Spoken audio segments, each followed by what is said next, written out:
Avec le Vendée Globe et l'arrivée du vainqueur prévue demain au Sables d'Olonne. Charlie Dalin toujours en tête, talonné par Johan Richaud. Mais si vous ne pouvez pas aller les accueillir à l'arrivée, eh bien Europe 1 vous propose ce matin une alternative. Vivre la ferveur des courses à la voile au musée de la Marine, au Trocadéro à Paris, avec une exposition dont le succès est immense. 90 000 visiteurs en 3 mois.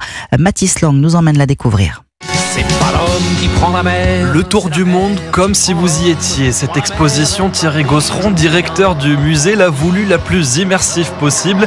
Des sons accompagnent le visiteur. Sont également exposés plus de 250 objets, comme la veste de Vincent Rioux, vainqueur de la 5e édition du Vendée Globe. Qui était resté dans le garage pendant 10 ans, pas lavé, et il reste encore une choupe à choupe. C'est de se dire que cette tenue, qui n'était rien quand elle était en vente, maintenant elle est présentée dans un musée, mais ça devient une espèce d'objet sacré. Chaque section de l'exposition évoque une étape emblématique du Tour du Monde, du cap de Bonne-Espérance au très redouté Poteau Noir.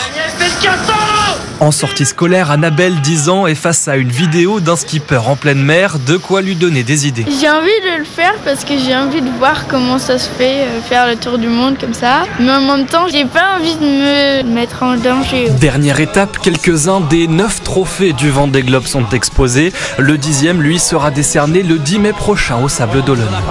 Mathis Lang en solitaire autour du monde, expo prolongée jusqu'au 2 mars au Musée national de la Marine.